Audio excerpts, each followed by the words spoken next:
Alright, so I know a lot of people have trouble with these Honda GC160 throttle linkages, so thought I'd do a little video on mine. I made this bracket here, bolts on with the head bolt, with the valve cover bolt. And it's like a little Z bend down here, and it comes off and brings the cable down in line with the throttle. And got a normal cable clamp here, and a return spring there, and the wire clamp here clamps a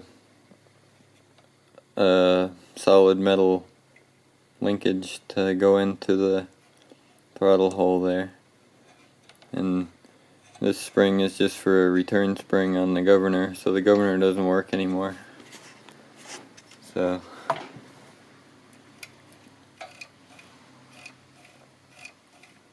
that's how it works.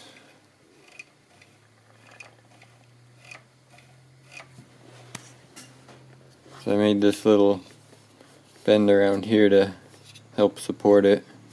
It doesn't seem to go anywhere. Nice and tight in there. So, hope you like it.